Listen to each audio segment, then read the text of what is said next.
Hello, right at the top here, just wanted to give a quick warning that in today's production notes we get onto the subject of sexual assault in the Nagisa Oshima movie Death by Hanging. Also, while I'm here, in episode 34 of Ultraman there was a very abrupt suicide gag, which, while I'm a little late to warn anyone about the gag itself, we do touch on it again in our discussion. Just wanted to give you a quick heads up, and hope you enjoy the show.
Hello, you are listening to Ultra Q episode 21. My name is Red. I'm joined by Mel. Penis Life. And by Razin. Hello, I'm back from the monster graveyard. Was there anything interesting there? This is a weird, bone creature. It was very interesting. Yeah. Coming up in Ultraman, failed plans, botched rocket launches, and very, very ignored orders.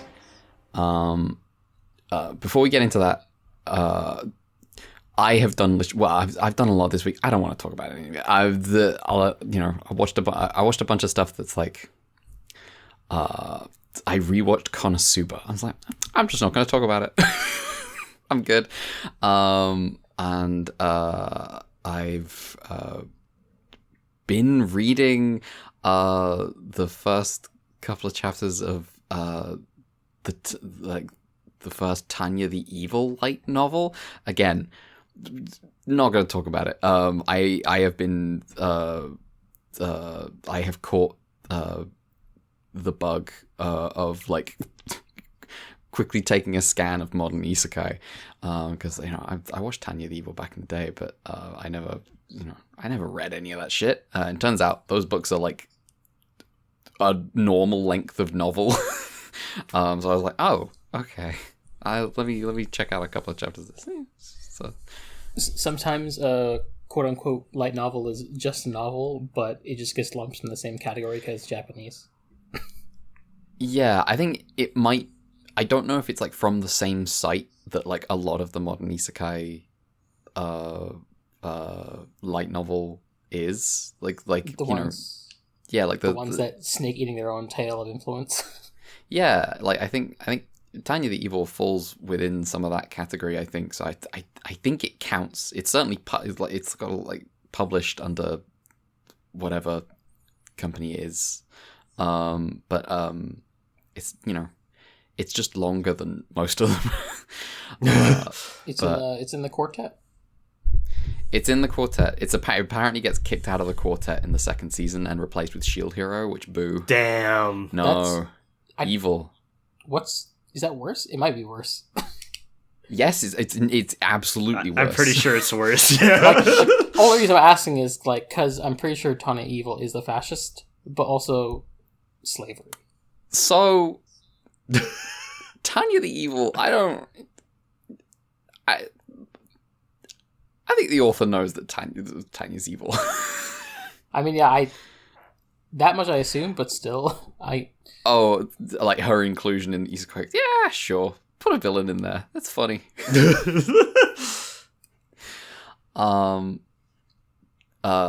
But But yeah, other than that, I've just been playing. One might video argue games. that she just got replaced by a villain, too. Yeah, she got replaced by a villain who, all thinks he's a hero. He's not a hero. Okay, so we replace Ludendorff with Robert E. Lee. Okay. Yeah, he owns slaves, much like Clive Rossfield at the start of Final Fantasy 16. Okay. Whew. I played a little bit more of that. I don't feel like I got much to say yet, but Uh-huh. I've had my eyebrows raised a few times at some of the things said in that game. Uh-huh. I heard, I have seen a lot of people say, in response to hearing stuff talked about with, like, the slavery thing in Final Fantasy 16, I've heard a lot of people go, oh, so Final Fantasy 14 then? And I've gone, excuse me, what? This is the game that people have very confidently, just from the safety of the high walls, behind the high walls of, this is a hundreds of hours sunk cost fallacy MMO experience, so I can very safely recommend and say, yeah, the story's great, knowing that only a handful of people are ever gonna actually, like, listen to me and play it. I gotta it's be honest. Interesting. Oh yeah, go ahead, Mel. This is the first time hearing about any of this slavery stuff in any of these games. Oh Jesus, do y'all want to hear? So, I encountered it already early on in my FF14 quest that made me go like, huh. But there's honestly, one of the first dungeons you go to, like, the storyline for what's happening is there's like a giant, like, it's like a giant troll or something that has been enslaved to work the mines, and it had the audacity to rebel, so you have to put it down, sort of thing. Lovely. And it just goes uncommented on in a way that I was kind of like, huh. And I remember I was streaming it, and I was just kind of baffled. And then one of my frequent viewers and Twitter mutual, Gonamax, popped in and went, oh, you just finished the racist quest. I was like, okay, I'm glad I'm not alone, because that was really fucking weird.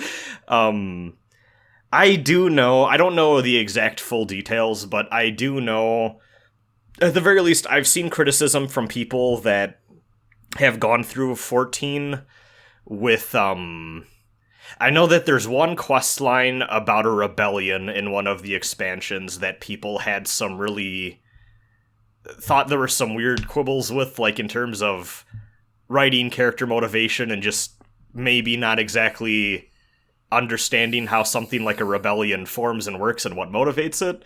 Mm-hmm. Like Destiny. Yeah. We can't keep doing this. We're cursed. We're cursed. True. The protest signs in FF14. Oh my god.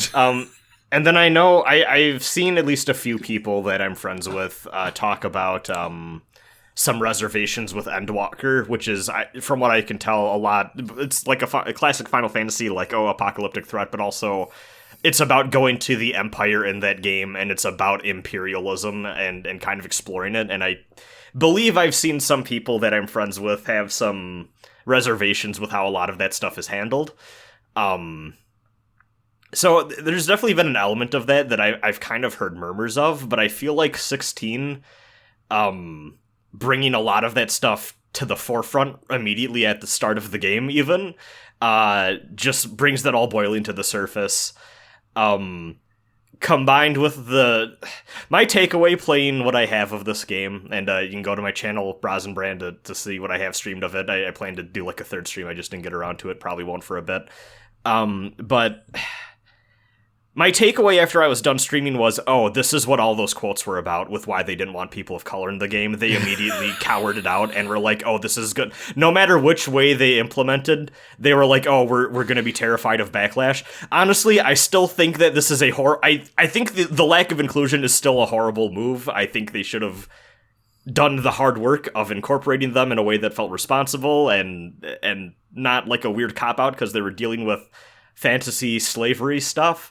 It's also fallen into that classic X-Men, X-Men trap of, oh, the oppressed class in this metaphor have magic fireball shooting powers, which, like, makes things fucking muddy and weird. And it's a doozy. I guess, like, the one thing that I saw that made me go, like, yeah, is that there's a point early on in the game where you're talking with this game's version of Sid. And basically he runs this, like, safe haven area in the middle of this, like, blighted desert that is just, like, nobody would look for anyone here. People would be stupid to live here. But, like, he lives in a bunch of, like, ancient fallen civilization ruins, and they have, like, a little bit of agriculture going, and it's their little secret, like, hideaway for all of the bearers that have escaped enslavement. And the main character asks him, "What's in this for you?" And, like, these are both people that have seen firsthand the horrors of people like them being used as political pawns or being used as slaves and just treated like garbage. It just felt like a really weird question to ask. And I think part of it is like I was talking with my friends about this, and one of my friends did say, to be fair, the main character by this point has been betrayed, has had everything taken away from him, and, like, definitely is probably not wants to trust someone specifically when they're trying to do something for the right reasons. But also at the same time, it just feels very, I want to say tone deaf, where it's just like, why would you create a safe haven for slaves? You man that's also been oppressed by the system's magic cast. And it's just like, what are you talking about? I don't know. It's weird. I'm eager to play more and see what the fuck they do with that. And if it goes anywhere, because it's I'm not really feeling that element of the story so far. I'm gonna be honest. Is this like weird? There was an anime that was coming out recently about fairy slavery. Oh yeah, I remember you talking about that one. Yeah, I watched like the first like 2 episodes and started watching the third one, and I was like, I don't know about this, but there's like some interesting stuff in there. Like there's some good like character moments, like because the girl, a girl who doesn't like the slavery nonetheless buys a guard fairy slave to get her to where, you know, the city that she needs to go to deal with the dangerous roads, and she wants to talk to him like he's her friend, and he's like getting very aggressive, saying like, no. You should treat me cruelly. You should treat me harshly. This is not you. I'm not your friend. You own me. But also, it's slavery romance. He's the hot guy, and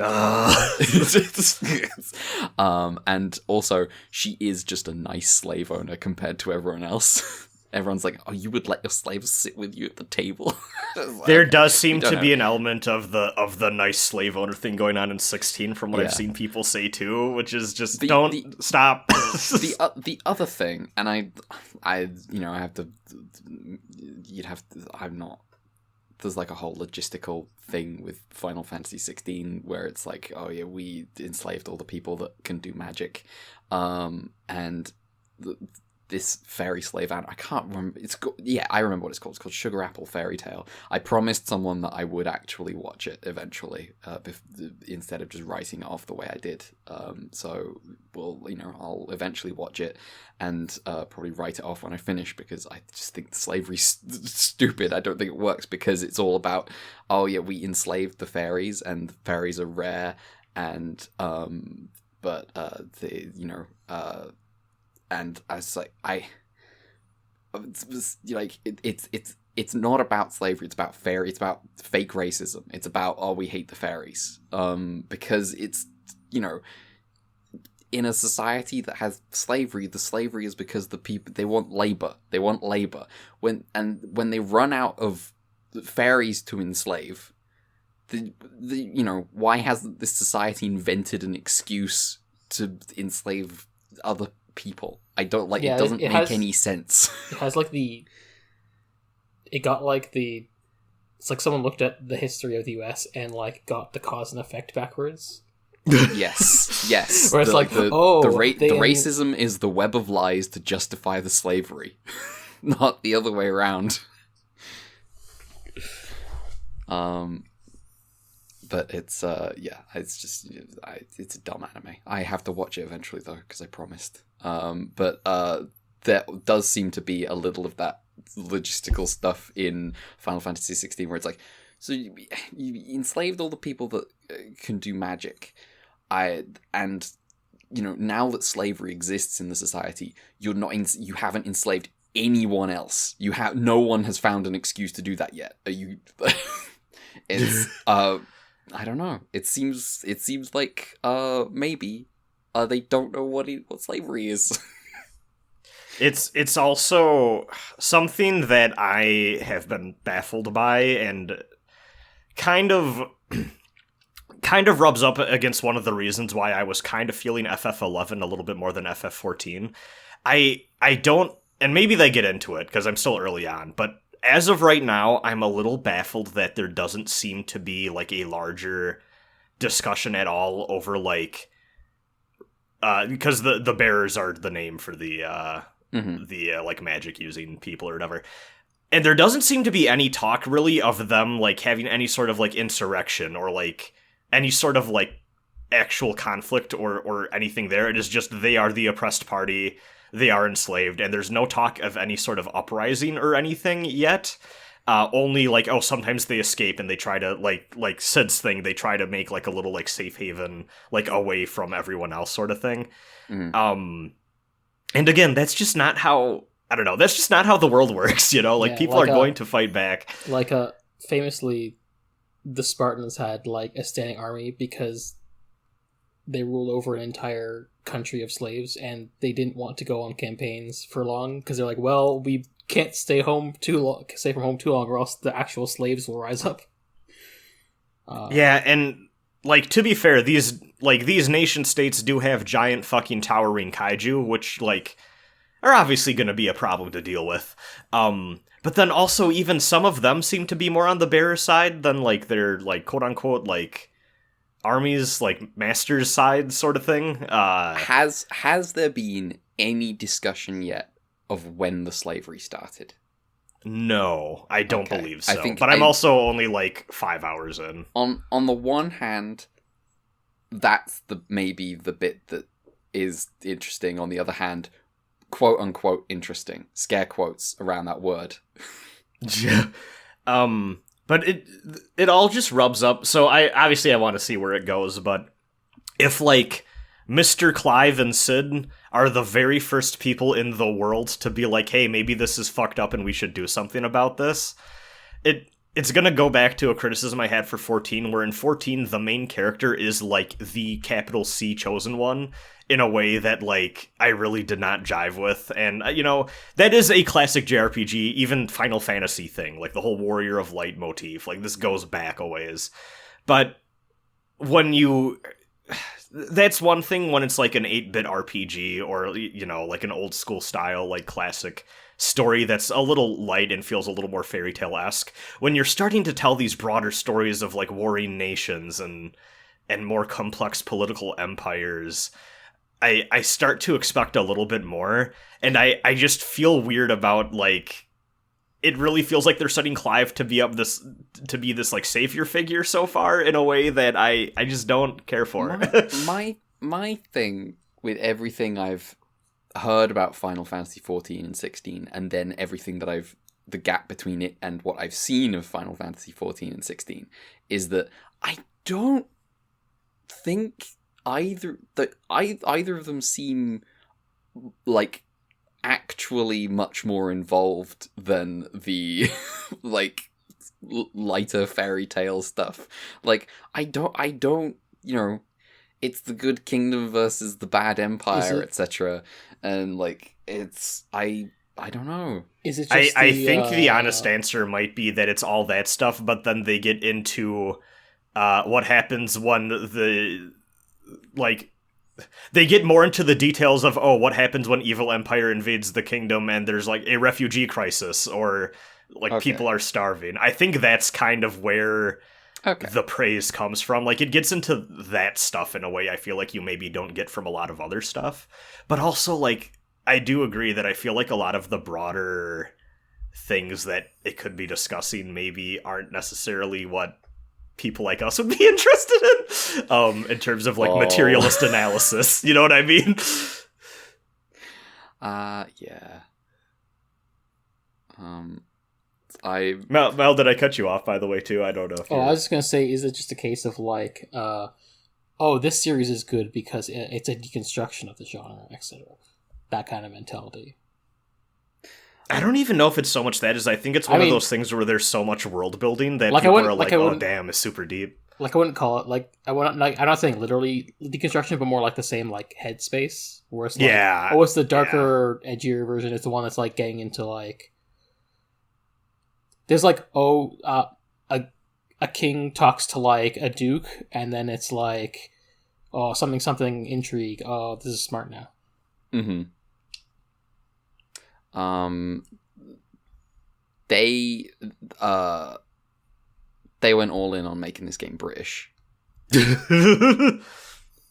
It's Sid's voice is just a dude. That's just a dude that's on TV all the time. Okay. It's so weird. Great. I want your opinion, Red. Yes. Which series has the better British dub? Xenoblade Dragon Quest or Xenoblade? Okay. I didn't have to fucking wait. Did you say Dragon Quest? Yeah.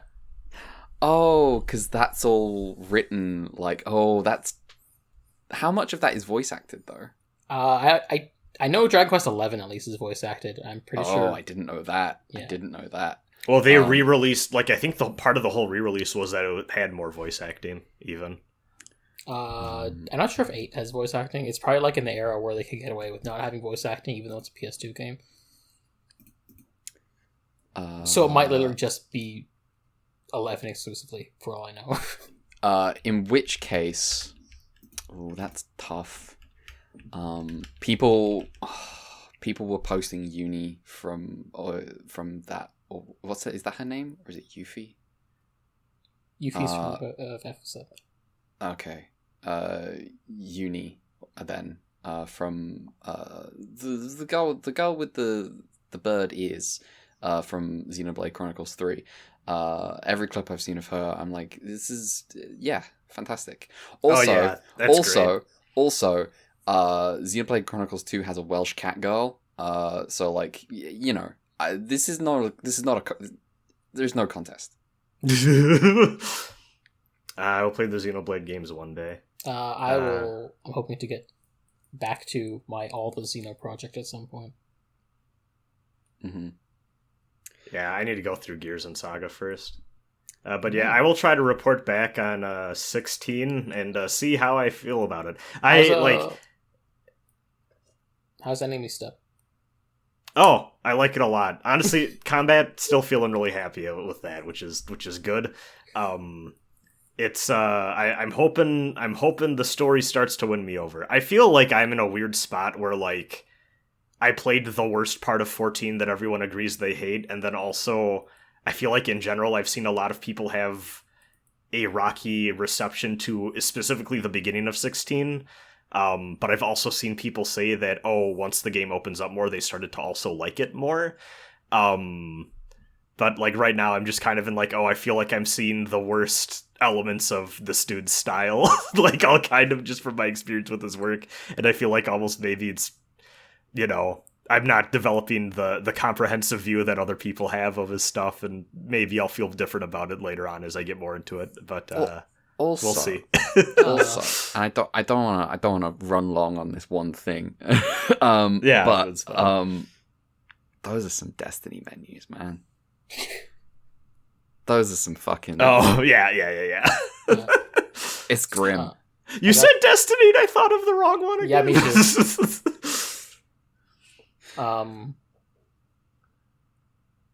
I can only hope the final boss music of 16 is on the level of Durandal's speech OST. I'm This is a curse. This is a curse. This is a curse. How many more weeks can it happen? Bearer of the curse. Just as an aside, I'm in like a friend group with like some people who are like really into both action and RPG combat, and like one of them was commenting that the kaiju battles in 16 feel better than in Bayonetta 3, and so they joked, "Oh man, I can't believe it took the Kingdom Hearts team to show the Platinum how to do combat." I still have not played Bayo 3, and I don't know if I will, judging from what I've seen and heard about it. But yeah, 16 was really all I had for my week, and even then I feel like I've barely poked at it enough to have like a overbearing like through line thought, which is funny considering how long tell us your ill-formed takes. Yeah, exactly. Yeah, I'll have more concretely formed takes next week, probably. I think the main reason like want to play 16 is like, oh, it's like DMC combat with maybe some RPG stuff. That I've heard that it's like more of an action game than an RPG somehow, but also with maybe some influences of the job system, which sounds neat. Go ahead. One of the takeaways I told a friend, which is like very funny, but like I feel like 15 was Final Fantasy giving way to modern game design trends derogatory, whereas Final Fantasy 16 is giving way to modern game design trends complimentary, just because like, oh, they made one that's more in my wheelhouse this time. But it's many of what I didn't like about like 15, where it's just like, oh, this feels like it's just caving into a lot of what was really popular in the AAA space at this time. Equally true of 16. It's just aping from stuff I like more than what 15 was. Which is very funny. I'm going to say a very funny fact right now. I bought it. I'm playing it. I'm playing Final Fantasy 16 because I realized the FOMO got to ya. It wasn't just the FOMO. It was a more powerful force than the FOMO. I was like, it's rude to so many people that I'm not playing it, but I do have a PS5. It's rude to me because I don't have a PS5. Yeah. What is this like PlayStation 5 having like guilt that it was like I was like, I do want to play it. But like, you know, do I want to play it now? Do I want to play it later? Do I even want to play it on PS5? And then I was like, it's really funny that I know people are like, yeah, you know, I would like to play it, but I don't have a PS5. And I'm like, you know, I'm just going to wait until it comes out on PC. Owning the libs by buying a PS5 at launch and not buying the Demon's Souls remake. Oh, Jesus Christ. That's too fun. I'm not playing. I'm never playing that game. That game is ugly as sin. It's pretty ugly. What's worse, Demon's Souls remake or Shadow of the Colossus remake? Demon's Souls remake. Okay. Because Shadow of the Colossus is Okay, hang on. No, maybe. No, I'm going to say Demon's Souls remake because, like, I don't have any reason. I just feel it in my heart.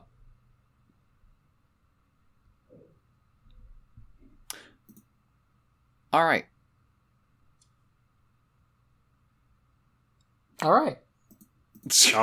That was Final Fantasy 16. For a moment there, I was like, "Did my call cut? What's happened?" we just were. I think we were both waiting for something to have to be all right. Yeah, we didn't want to cut you off. That was Final Fantasy 16. Anything else, Razin? No, just 16. All right, Mel, what you been up to? So I didn't have much this week until a couple hours ago when I finished Birdie Wing. Finished Birdie Wing. I did. Without telling me any spoilers, because I failed entirely to watch a single episode of season 2. Maybe what I'll do, and I think we should do this for G-Witch too, is maybe just wait to talk about it until you've also seen it. Okay. I'll just say briefly that, you know, overall I liked it. I think there was a part maybe in the middle of this season where I was losing a bit of the draw that I had before, but the ending did get it for me. Nice. Still ridiculous, stupid show complimentary. Yeah.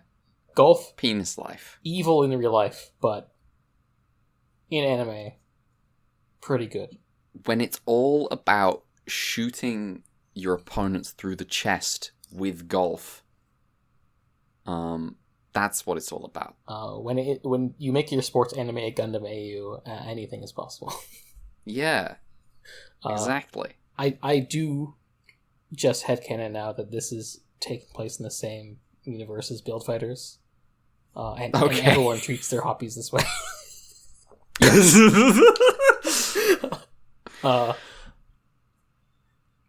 That girl who is like obsessed with Gunpla, you just know that she's like a Sayori fan. Yeah. I don't know enough about Build. I will just say yes. I really like season 1 of Build Fighters. There's an implication there. Don't worry. GGP will get to it in time. I will get to it in time. I'll probably get to it before then. Same. I still haven't watched any of the Build stuff, really. I've seen Build Fighters Try, and then Re-Rise, and then I'll rewatch them with GGP, and then see Divers for the first time with GGP, because I'm not going to bother. Mm-hmm. But yeah, Birdie Wing will... I will watch it, I do promise. Golf pun about kicking the can down the road, I don't know. Yeah. What? Something about something about a bogey, I guess. That's a golf thing about not doing it in par. Yeah, we'll bogey this discussion until later. Yeah, there we go. Oh, and you said kicking the can down the road. I thought you meant in like the broader political landscape sense of like, what the fuck do they get into in Birdie Wing? That can be meant in a broader political landscape kind of sense. I just meant like the figure of speech. Well, I thought we meant like the kicking the can down the road in terms of political action. Oh, I see. Oh, yeah. Like Shar Aznavour. Yes. Shar Aznavour would never kick the can down the road. People's response to Shar Aznavour. I say Shar would never kick the can down the road. He has a lib phase. That's what Zeta's about. Yeah. And then he just leaves for a while. He's in hiding, waiting to pull a 1-year war classic on Haman when she wins. Because surely she's going to win. He was cooking. Unfortunately, no, she did not win. She did catch herself intentionally. Yeah. Alright. The other thing I did, I built a PC. Oh, sick. Yes. You've been busy. Oh yeah, you were posting your fun times with the emulation and the tape.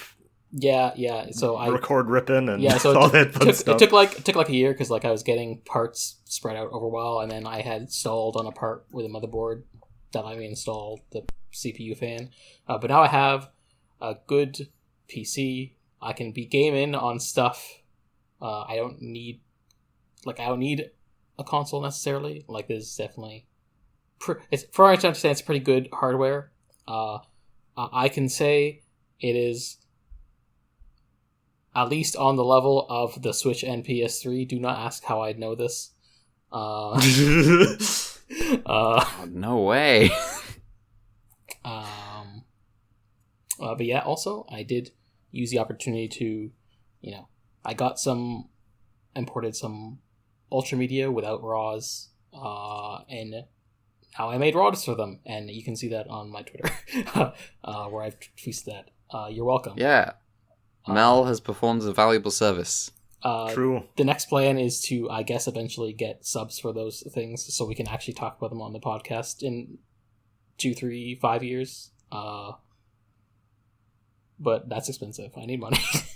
Mel saw the spreadsheet she made and was like, there's too much red on this motherfucker. I need to be the change I want to see in the world. That's what I'm doing. Excuse me. That was just enough of me involved in this podcast. I was like, God damn. I guess I'll quit. Wow. Oh no, the summaries. The editing. The other Hold on, let's look on Twitter for a Tokusatsu fan named Blue. Yeah. Surely there's one. Oh man, sure I can't wait for Red versus Blue season. Oh, what season are they up to in Red versus Blue? Is it still going on? I think they stopped in they stopped in 2020. Season 19 of Red versus Blue. I can't believe COVID killed Red versus Blue. What the fuck? Yeah. I think there's some other stuff that killed Red versus Blue. Namely, Rooster Teeth is on fire. Yeah.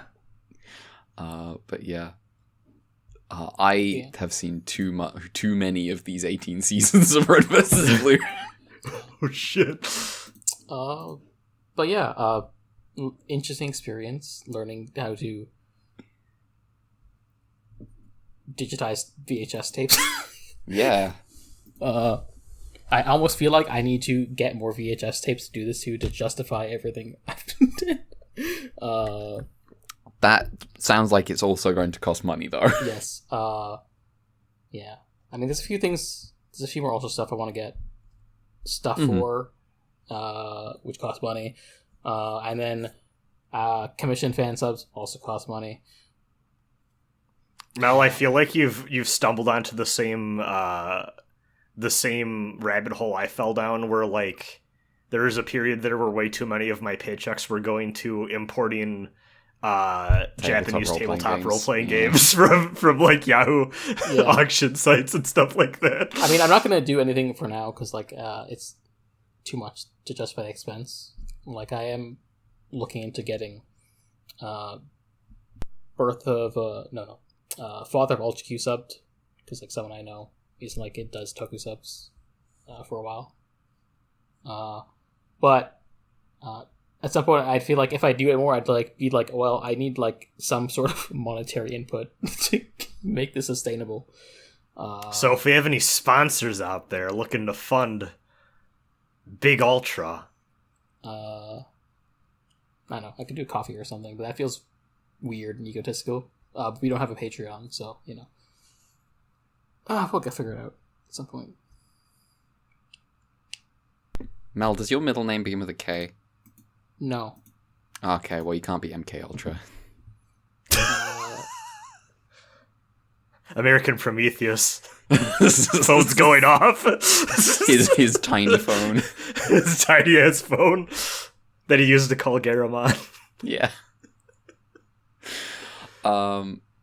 Well, I like the you have already performed an essential service.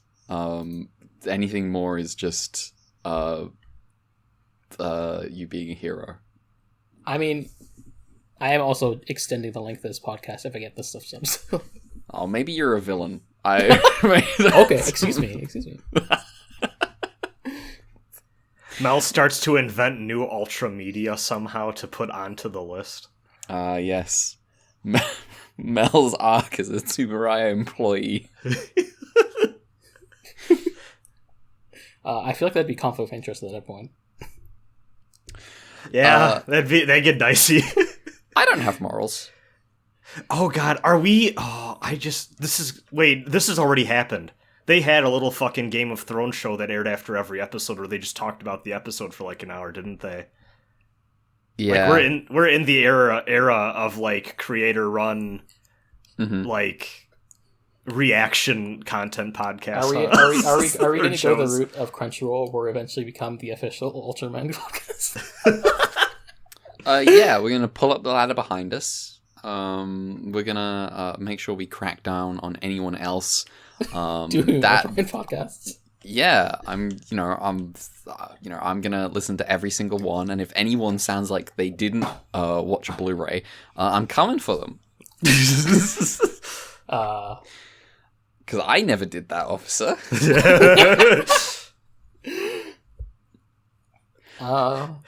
Red paying super close attention to what they call each episode. Exactly. I know. Actually, for real though, if you like have any input on like raws or subs of stuff that still needs it, you can like email. No, I mean like input in like the text form, not like money. Don't Gmail ultracupod money, but like, you know, if you just can like, send me money. Please don't. I mean, but yeah, not send me money. Just, you know, I want to see a. Also, just send emails in general. I actually know where I was going with what kind of emails people would send, but you know, I just feel like, you know, I want people to like say things about the things that I'm doing.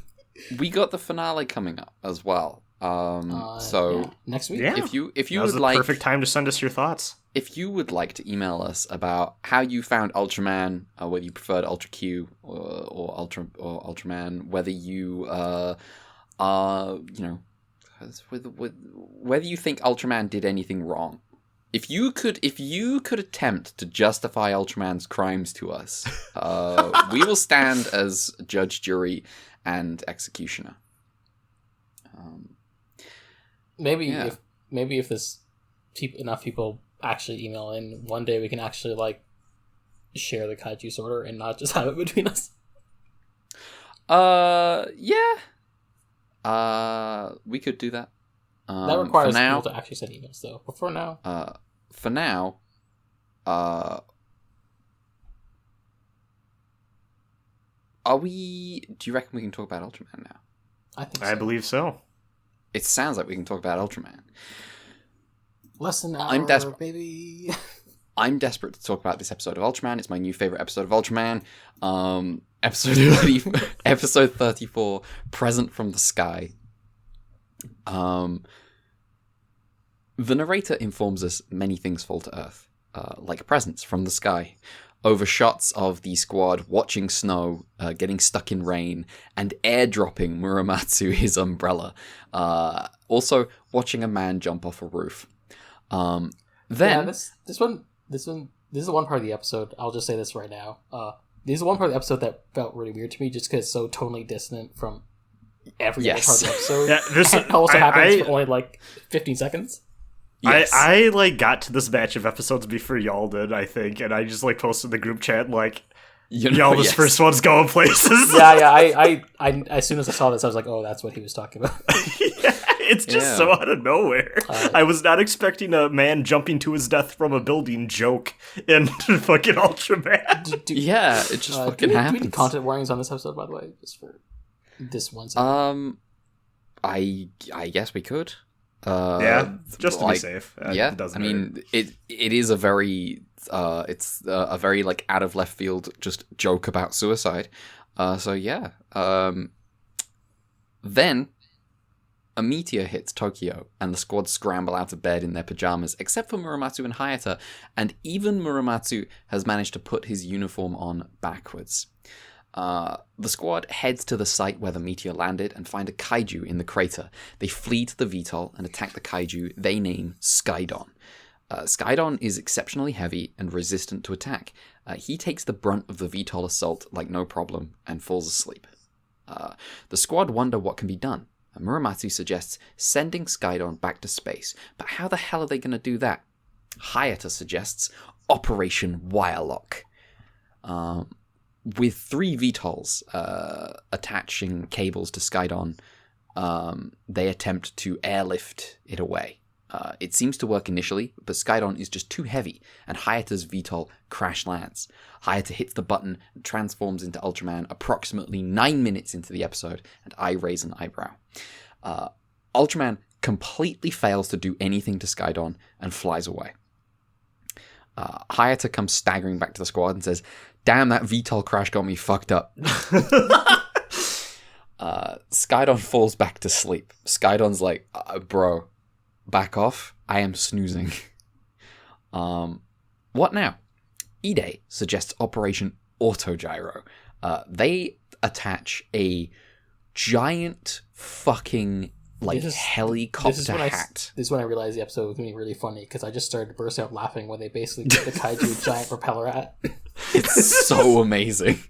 They attach it to the back of Skydon, turn the propeller on, and Skydon just floats away. And the squad returns to base and celebrates with a drink. And as they say Kanpai, there's a huge crash, and Muramatsu's like, fuck, the gyro cut out before Skydon got to space. And sure enough, Skydon has fallen back to Earth. What now? Fuji suggests Operation Rocket Bomb. The squad shoots a rocket into Skydon's ass with the aim of propelling it into space, but Skydon is simply they too explicitly heavy. throw back to like the Pearl monster too. Yes. Which, which will be relevant again later. So 2 of these plans have been throwbacks. The Wire one, which was like Gomorrah? Gomorrah. And then this one, the Pearl monster. Unfortunately, Skydon is simply too heavy and is mostly driven forwards toward the gang where they are hiding. The squad. Sorry, I called them the gang. That's, misnomer. And they run away in a panic, falling over themselves, telling Arashi to hold the line while they run, and Arashi almost being trigger happy enough to obey that order. Eventually, Skydon settles down and goes back to sleep with the help of some anesthetic bombs. Well, any more ideas? Yes. One last idea. A perfect plan. Operation Monster Ballooning. With tankers full of hydrogen, not helium, specifically hydrogen, Arashi lines up a shot with a hose attached, and Muramatsu says, aim for the anus. And so, Arashi shoots a pipe up Skydon's ass, and they start pumping hydrogen into it until Skydon inflates like a balloon and floats away. Let's pause for a second and consider that sentence.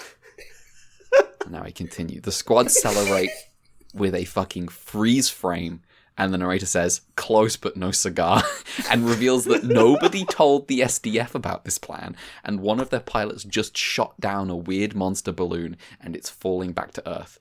Fuji relates this news to the squad, who are too busy eating a celebration meal to care, all except for Hayata, who, mouthful of food, yells, "Oh no!" and runs to the roof. He attempts to transform, pose and all, and realizes he's holding a spoon and throws it away. I laughed way too hard at this. It's such a good joke! It's really good. Like, something about the fact that this is, like, this is what, episode 33 of 39, too, makes this so much better. It's so good. He pulls out the beta capsule for real, transforms. He flies up into the sky and collides with the falling Skydon, exploding it into tiny pieces, just like the Pearl monster, once again. At a springtime outing, Fuji does the whole tea ceremony thing for the squad, who are all in their fucking uniforms while she's in like a yukata, which is hilarious. And Fuji's like, cherry blossom, a present from the sky. Then a bird shits on Ide, and he's like, I wish everything that fell from the sky was as nice as cherry blossom. The end. Best episode of Ultraman. Razan, tell us this episode was directed by Jissoji. Yeah, it was. Oh, God damn. Bro. Okay, yeah, this is a really good episode. It was a really good episode. I was like laughing at basically everything. Yeah, it's just incredible energy at all times. There's like multiple just incredible gags of like just the crew, just gags just based on how the way that the squad are arranged being funny, which were just really well done. Just like them like coming out from hiding behind a bunch of like pillars or something, and then the meal at the end, just all 4 of them face on while Hayata's just on the end and just like screams, "Oh no!" His mouth full, runs off. And Hide just trying to drag Muramatsu down while he's yelling Hayata, just spraying beer everywhere. So I've seen the spoon gag before in the past, just because it's kind of a famous gag. Okay. But it being immediately followed with Hayata transforms and starts flying, and then I see the shots cutting between the kaiju and Ultraman, and I'm like, oh, they're going to do the thing again. They do, and it was still as funny. I'm glad that we got that gag in a good episode. It's pretty good. And not just in the Pearl one, which is a bit rubbish. Yeah. Honestly, when we started the show, I kind of thought that there'd be more episodes that were kind of more in this style, and then there really weren't that, like, honestly, any. And then when we finally do get one that is, like, this is leaning hardcore into that, like, childhood whimsy and comedy that, like, even, like, the Kanegan episode kind of did, the turtle, and, like, it's just as good here as it was in those. Like, this is just a fun episode. I also, this is one of my favorites, too. Yeah. It's a banger. I was a big fan of, like, Hayata, like, transforming out of Ultraman, just, like, coming back, like, puffing and panting, like, oh man, that crash took it out of me. It was great. Yeah, that's sick episode. The freeze frame with the narrator going, wait, the episode isn't done yet, actually got me. It's so good. It's like the fact that they'd already done it like once before. It was like, oh, so now for real, now we got a real freeze frame. Oh no, we don't.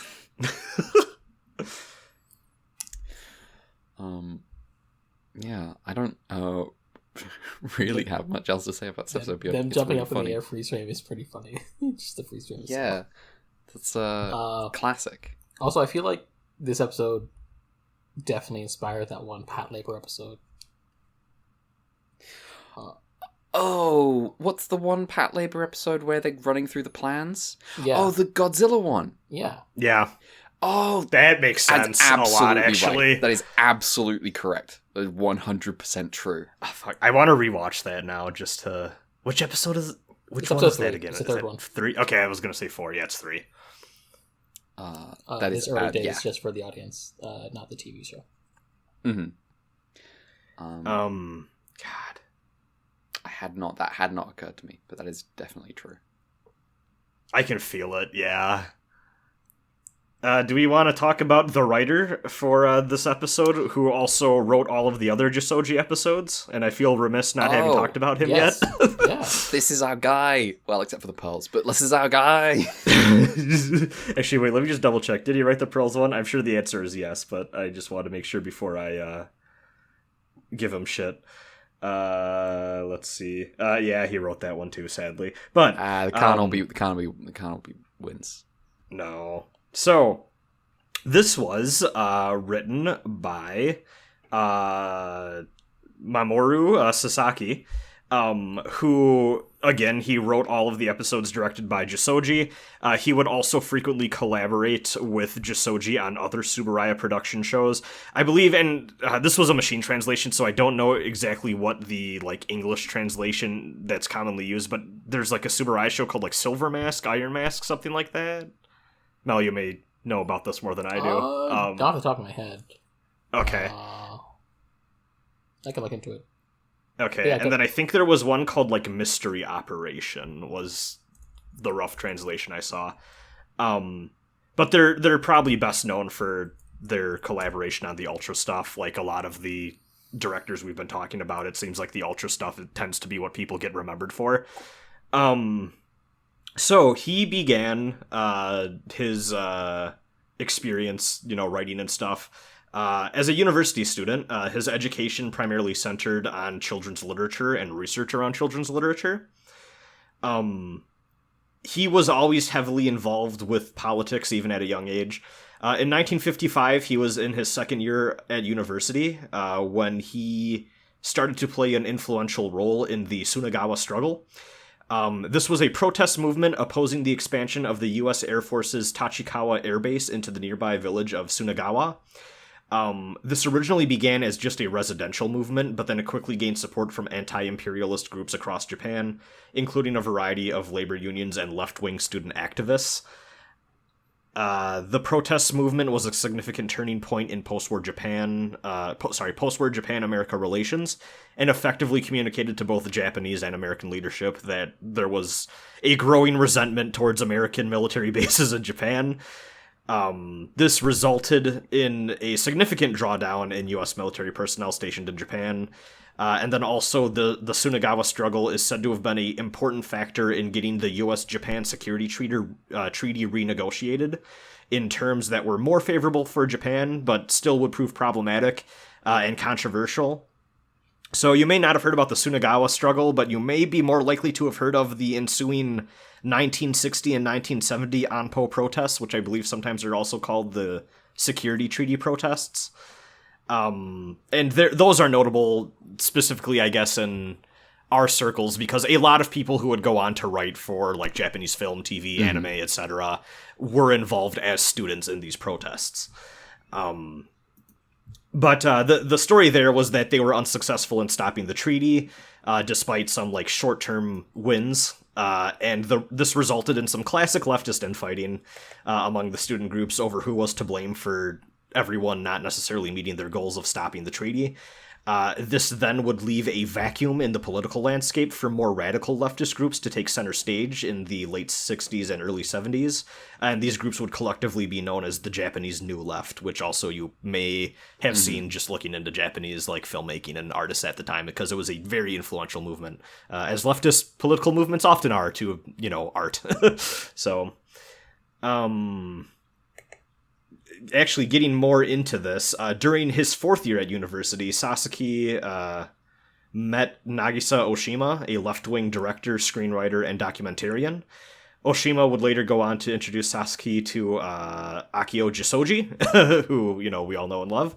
I'm going to go on a brief tangent here to discuss the work of Nagisa Oshima, just because I feel like his presence here and the fact that he introduced these two to each other may inform a little bit of the style that was going on at the time, and maybe how these two, like the kind of the culture that these two came out of. Because Oshima was himself a very influential voice in the Japanese New Left movement, and also just the art scene at that time.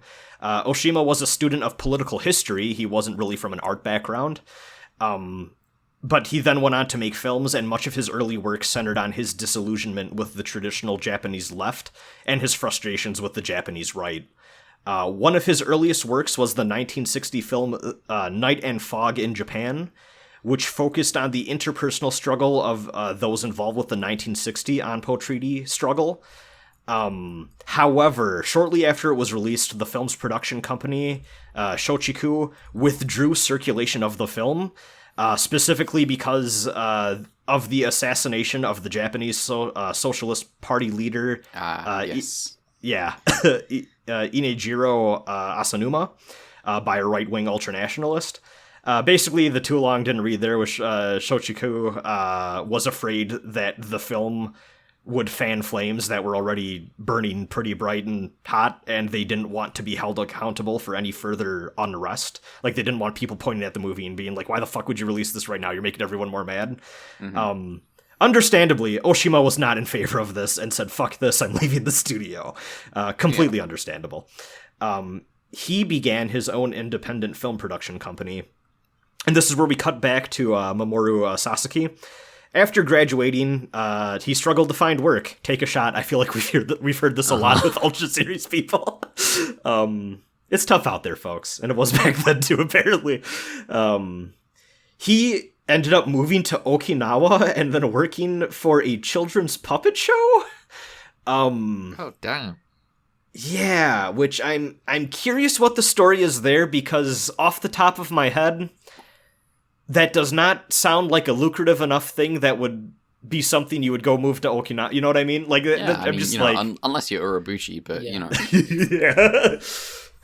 Yeah, who knows? Maybe this was the precursor to what Thunderbolt Fantasy would become.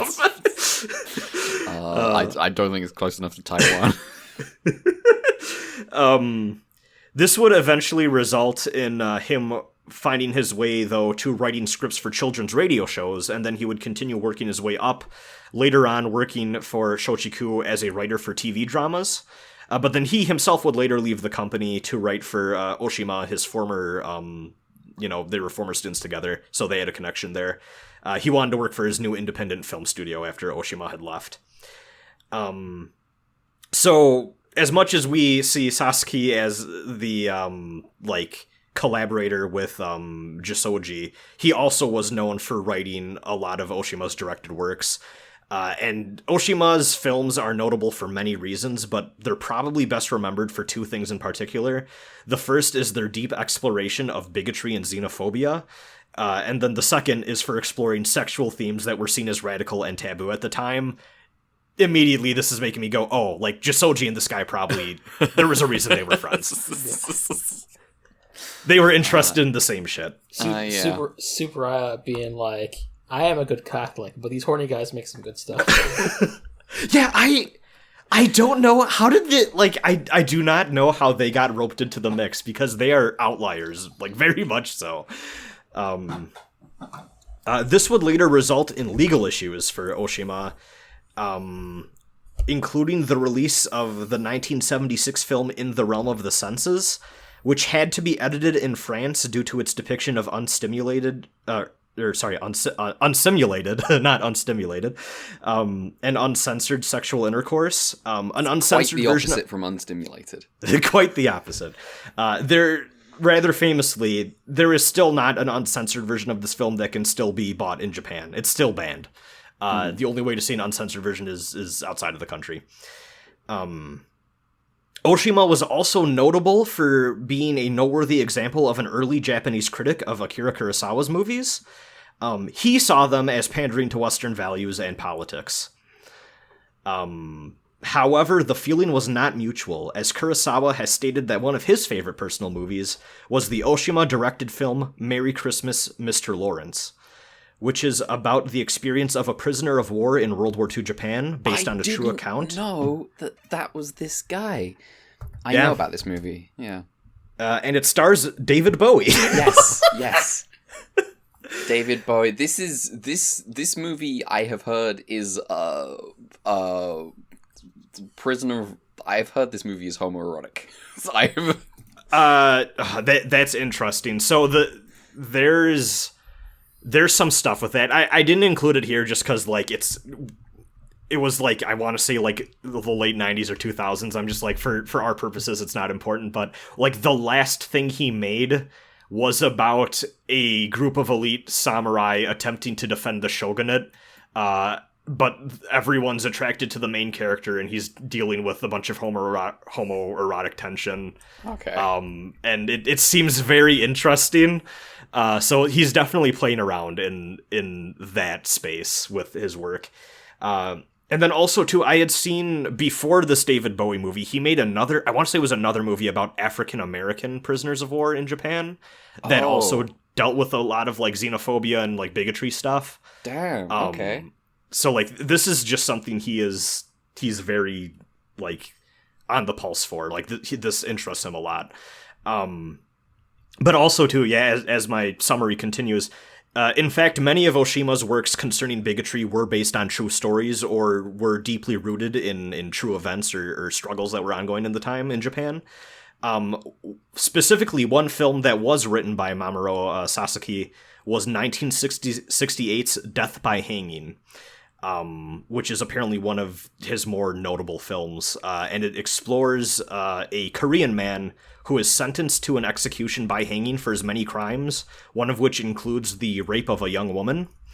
However, the execution fails mid-hanging, and the prisoner survives but loses his memories. And then one of the Japanese officials overseeing the execution declares that because of how the law is worded, the execution cannot be carried out anymore because the prisoner does not have a full understanding of the crime that he committed nor his punishment. So the rest of the movie is kind of like a dark comedy of them attempting to help the prisoner regain his memories by, like, so reliving. They can execute him. Yes. And okay. it's like making him relive or attempt to, like, reenact his crimes. But then in the process, it just reveals their own guilt about being involved with capital punishment and also their complacency in the discrimination against Koreans living in Japan at the time. And that was apparently based on I don't want to speak too much about this because there isn't almost anything written about it in English that I could really find. And the Japanese stuff is obviously all machine translated, and it seems like a very messy case that I just personally do not feel would be ethically responsible for me to talk about, but it was based off of a real execution of a Korean living in Japan who was accused of raping and killing a 16-year-old. Okay. And there is a lot of discourse even still to this day regarding whether or not that crime was perpetuated by him, and if it was more just finding a Korean man to blame it on at the time, and a lot of that stuff. Brechtian techniques. Oh, this is a fucking okay. Sorry. I did a little bit of drama. I know what that means. But Oshima would then later on introduce Sasaki to Akio Jissoji and was like, hey, you two would get along. And then the two of them would become frequent collaborators on a variety of Tsuburaya productions, as we discussed. So, just very interesting to me how this like little subsect of like influential new left creators that are like really horny got involved with the Tsuburaya stuff. I'm so curious what their in was, really. You know what I mean? Yeah. This was these. Damn. They just kept those two guys in a corner. They were just like, don't go over there. Let them do their thing. Just being like, assembling the heroes of the age.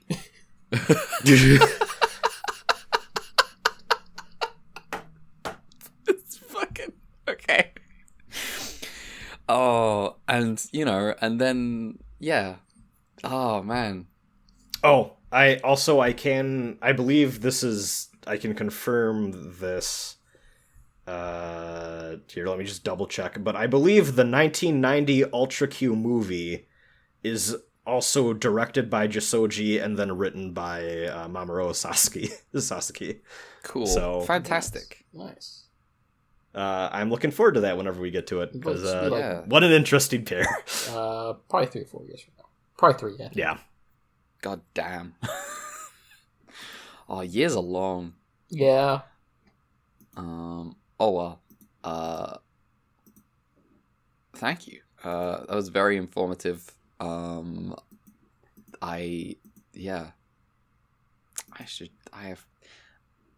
have been meaning to watch Merry Christmas, Mr. Lawrence for a very long time. Honestly, my takeaway is I want to watch some of this dude's movies. They seem very interesting. I don't know if they're available. Like, I don't know a lot of his stuff's availability with like English subs, but I know. Like, Merry Christmas, Mr. Lawrence will be very available because my mum has watched that movie. Like, like that's just a movie that is you can watch that. But it was really weird doing the production history stuff and just being like, is that fucking David Bowie's name? What the fuck's going on? Oh man. All right. Yeah. Well, I think that Western game devs should add a Nagisa Oshima mode to their video games. Yeah, it's just they make it Brechtian. All the I was gonna say adds unsimulated sex. Okay. Oh no. Oh no. Final Fantasy 16 gay sex scene is real. Yes. At last. Okay. Well, unless we have anything else to add about episode 34 beyond it just being good and funny. No. Yeah, it was a good episode. It was a good episode. Jissoji doing his thing. Speaking of Jissoji doing his thing, episode 35 of Ultraman is called The Monster Graveyard. Let me get this right. There you go. Arashi and Ide patrol the Ultra Zone of space. Whoa, the Ultra Zone. That's the name of one of the shows I ripped. Yeah. And they find the bodies of many monsters they have fought before. But then they see one that's unfamiliar, and Ide refers to it as a ghost. They leave the monster graveyard undisturbed and return home. Explaining the monster... Go ahead. I just want to say, in this part, they like, hey, how's the patrol? We found nothing interesting. Also, we found a monster graveyard. Anyway. Yeah. They get back after saying, no, nothing to report, and explain the monster graveyard to the rest of the squad. and Ide and Arashi hit on the idea of a memorial service for the poor monsters that they had to 100% definitely kill. Hayato leaves the room and alone apologizes to the monsters that have died by his hands. He transforms into Ultraman and offers the same apology, basically. It's decided the squad will hold a Buddhist ceremony in the base for the dead monsters. Meanwhile, Japan's first lunar rocket launches, only to stray into the monster graveyard, pick up the ghost kaiju, get turned around, and come crashing back down to Earth in the space of 30 seconds. The squad interrupts its ceremony to deploy against the kaiju Seabozu. They observe Seabozu attempting to climb the tallest building in Japan. I believe that's what he said. And at the top, it looks to the sky and cries out. The squad wonders if it wants to return to space.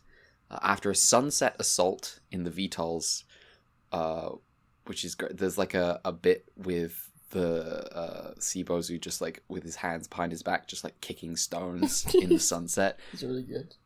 It's a really good shot.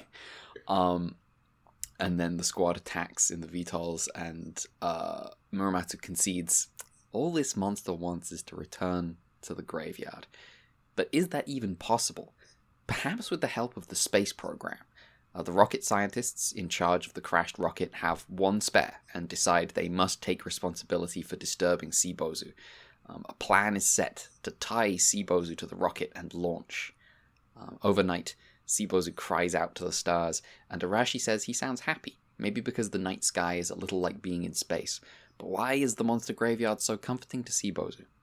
Fuji says it is the only place a monster may find peace, for everywhere else, Earth included, monsters are attacked. We get flashbacks of loads of the previously defeated kaiju, while Fuji talks about how people fear and loathe the other too much for monsters to live in peace anywhere but the deep dark of space.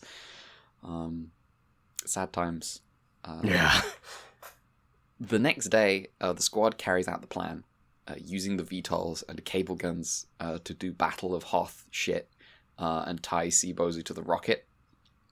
But when it comes time to launch, Seabozu topples the rocket over and Hayato transforms into Ultraman so that he can stop the kaiju before it causes too much chaos. After a quick fight, Ultraman stuns Seabozu and attempts to carry it to space. But for the first time, the color timer is relevant. And Ultraman can't make it in time, so has to return to the Earth with Seabozu. The squad decides to repair the rocket and paint it Ultraman colors because Seabozu knows Ultraman tried to take it to space, so, maybe he'll hold on to the rocket. They initiate the new plan, and miraculously, Ultraman appears and starts cajoling Seabozu toward the rocket, with just, hitting him over the head. He does and a bright slap. Gesturing. He bright slaps him. Yeah, absolutely. Bright slaps him onto the rocket. Eventually getting it to hold on tight. The launch begins, and the rocket successfully takes Seabozu back to the monster graveyard, and the SSSP return to peaceful days of peaceful patrols. The end. How are we feeling about this episode? Also by Jissoji, also by Sasaki, presumably. I think it's fun. Yeah. It's good. If you told me at the start of this podcast we'd see an episode where there is a skeleton dragon and he mopes around and Ultraman has to bright slap him to a rocket, I would have said, what? It's the moping is so good. It's a really sad kaiju. You have to see it to understand. It's weird because it almost feels like a repeat of literally the last episode we just saw, but a little more serious, and yes. It still works. Surprisingly, it's a more serious episode, but they also actually have sympathy for the kaiju and don't blow it up. Mm-hmm. Mm-hmm. Yeah, something that I kind of missed out of the summary of the last episode was that the reason they started coming up with all these plans was because Muramatsu was like, we don't have to kill this one. Just like out of nowhere, just like, we're not killing this one. We can save this one. We can send it to space. And in the end, they couldn't because the SDF interfered. This says a lot about militarization. Yeah. This is the actual secret, the secret conclusion of that episode of Ultraman. So this episode of Ultraman once again concludes that the SSSP is evil. But this one time they're gonna try to do the right thing. I do like that Jissoji is just like, oh yeah, the SSP is evil. Yes, I like how many weeks into the job was it that Jissoji and Sasaki were just like, so everyone else just a fucking monster? What's going on? Ide and Arashi living in the Universal Century, like, oh man, these Titans are hiring. Maybe we should head over there. Ide feels bad about inventing poison gas for them to use. No, Ide works on the Psycho Gundam, and he's like, oh, it's for peace. I don't know about this stuff. It's for peace, and then he sees what it does to children, and he's like, oh, I don't know about this. Oh well. The continued escapades of the most evil organization on the planet, SSSP. I mentioned it. The bit of this episode on the set at sunset is so fantastic. Oh yeah, I love the sunset shots. They're like, it's really good. Yeah, a special effects show. It's a special effects show. God damn. There's the monster framed against the sunset is really good, but then also too there's some pretty good shots of just like the team's faces on close up, just all side by side. That it's really expressive and good too. Mm-hmm. With the sun coming in through the windshield, it's cool. It's really good. So I discovered this in the past half hour while I was like looking through some Ultraman stuff. Apparently there's a compilation movie that's just the Akio Jissoji episodes of Ultraman, and I'm like, yeah. Honestly, yeah. Like I think like absolutely. Like I think maybe spoilers for next week ? But we were talking about like making a skip list or something for Ultraman. And I almost feel like if we made like a top 5, 10 or 5 episodes of Ultraman to watch, it'd be like a lot of Jissoji episodes. Yes. It would. Yeah. That's my thing, because like in my heart it would be that, but then also too there's part of me that's like, do I intentionally go to, because like that's the thing with the show is that like I would say the Jissoji episodes are my favorite, but it's not indicative of the whole, you know what I mean? And in some ways I like them because they are the exception. Yeah, I feel that. It's interesting. I definitely wouldn't say only watch the Jissoji episodes. Yeah. You got you need some Hajime Tsuburaya uncritical monster bashing in there to make the Jissoji stuff. You need, like, JML only hits as hard as it does because of the time that Ultraman rode the dragon. Honestly, though, yeah. Also, you can't watch Ultraman without watching him kill 2 billion people. It's like episode 2! In the second episode of Ultraman. Our new hero, everyone. What's he gonna do? Genocide. It's so rough. Ultraman denies that he committed genocide. His defense. I haven't committed genocide yet. They're still out there. I know there are Boltans still out there. I'll get them. He has a closet full of Destructo discs, and he knows where they're going. Yeah, you just cut some into thirds. You can try me for that crime when I'm finished. Actually, he doesn't cut them into thirds. He bisects them as they head dive towards him. If I recall. Yes. What is it? Red King he cuts into thirds. Yeah, that one time. Yeah, that's what I was thinking of. When Red King was so good, he had to cheat. Yeah, he just turned on the console. Yeah, he did. Ultraman's always doing that. He does it all the time. Almost like he's some dirty kind cheat. of like a higher being of some sort. Yeah, some kind of Superman. You know, he only teleported the one time so far. He only teleports. In a way, that almost makes it worse. You know, if it's just like if he was teleporting all the time, yeah. Oh man, how is Ultraman gonna get out of this one? I'm just gonna teleport once and never do it again. It makes him really tired.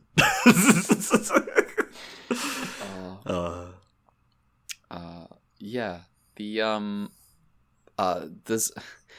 There's some classic. You know, you can see the Hideaki Anno influence.